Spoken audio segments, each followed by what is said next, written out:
Genèse 30.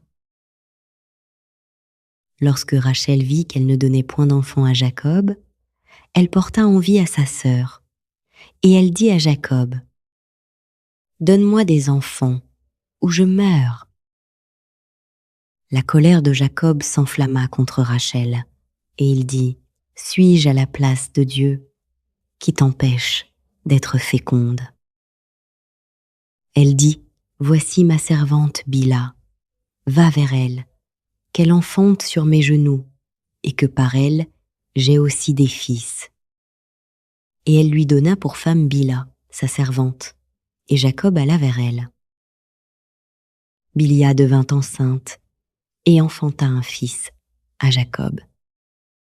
Rachel dit: « Dieu m'a rendu justice, il a entendu ma voix et il m'a donné un fils. » C'est pourquoi elle l'appela du nom de Dan. Bilha, servante de Rachel, devint encore enceinte et enfanta un second fils à Jacob. Rachel dit: « J'ai lutté divinement contre ma sœur, et j'ai vaincu. » Et elle l'appela du nom de Nephtali. Léa, voyant qu'elle avait cessé d'enfanter, prit Zilpa, sa servante, et la donna pour femme à Jacob. Zilpa, servante de Léa, enfanta un fils à Jacob. Léa dit: « Quel bonheur !» Et elle l'appela du nom de Gad. Zilpa, servante de Léa, enfanta un second fils à Jacob. Léa dit: « Que je suis heureuse, car les filles me diront heureuse. » Et elle l'appela du nom d'Azer. Ruben sortit au temps de la moisson des blés et trouva des mandragores dans les champs. Il les apporta à Léa, sa mère. Alors Rachel dit à Léa: « Donne-moi, je te prie, des mandragores de ton fils. » Elle lui répondit: « Est-ce peu que tu aies pris mon mari, pour que tu prennes aussi les mandragores de mon fils ?» Et Rachel dit: « Eh bien, il couchera avec toi cette nuit, pour les mandragores de ton fils. » Le soir, comme Jacob revenait des champs, Léa sortit à sa rencontre et dit: « C'est vers moi que tu viendras, car je t'ai acheté pour les mandragores de mon fils. » Et il coucha avec elle cette nuit. Dieu exauça Léa, qui devint enceinte, et enfanta un cinquième fils à Jacob. Léa dit: « Dieu m'a donné mon salaire, parce que j'ai donné ma servante à mon mari. » Et elle l'appela du nom d'Issacar. Léa devint encore enceinte et enfanta un sixième fils à Jacob. Léa dit: « Dieu m'a fait un beau don. Cette fois, mon mari habitera avec moi, car je lui ai enfanté 6 fils. » Et elle l'appela du nom de Zabulon. Ensuite, elle enfanta une fille, qu'elle appela du nom de Dina. Dieu se souvint de Rachel, il l'exauça, et il la rendit féconde. Elle devint enceinte, et enfanta un fils, et elle dit: « Dieu a enlevé mon opprobre. » Et elle lui donna le nom de Joseph, en disant: « Que l'Éternel m'ajoute un autre fils. » Lorsque Rachel eut enfanté Joseph, Jacob dit à Laban: « Laisse-moi partir, pour que je m'en aille chez moi, dans mon pays.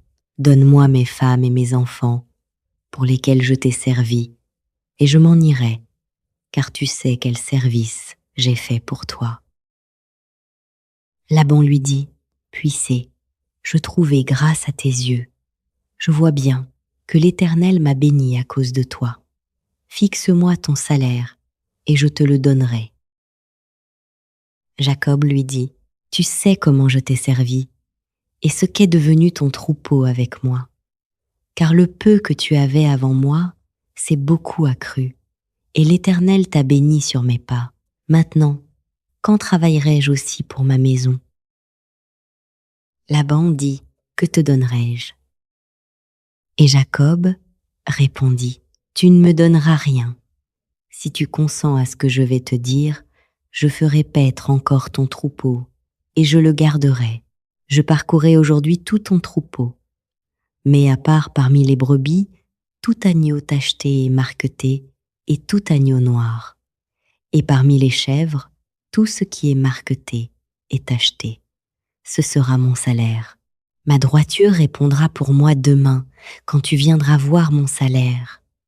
Tout ce qui ne sera pas tacheté et marqueté parmi les chèvres, et noir parmi les agneaux, ce sera de ma part un vol. Laban dit, eh bien, qu'il en soit selon ta parole. Ce même jour, il mit à part les boucs rayés et marquetés, toutes les chèvres tachetées et marquetées, toutes celles où il y avait du blanc, et tout ce qui était noir parmi les brebis.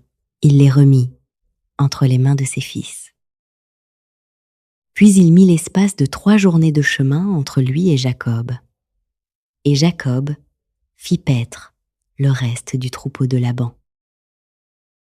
Jacob prit des branches vertes de peuplier, d'amandier et de platane. Il y pela des bandes blanches, mettant à nu le blanc qui était sur les branches. Puis il plaça les branches qu'il avait pelées dans les auges, dans les abreuvoirs, sous les yeux des brebis qui venaient boire, pour qu'elles entrassent en chaleur en venant boire. Les brebis entraient en chaleur près des branches, et elles faisaient des petits rayés, tachetés et marquetés. Jacob séparait les agneaux, et il mettait ensemble ce qui était rayé et tout ce qui était noir dans le troupeau de Laban. Il se fit ainsi des troupeaux à part, qu'il ne réunit point au troupeau de Laban. Toutes les fois que les brebis vigoureuses entraient en chaleur, Jacob plaçait les branches dans les auges, sous les yeux des brebis, pour qu'elles entrassent en chaleur près des branches. Quand les brebis étaient chétives, il ne les plaçait point, de sorte que les chétives étaient pour Laban et les vigoureuses pour Jacob. Cet homme devint de plus en plus riche.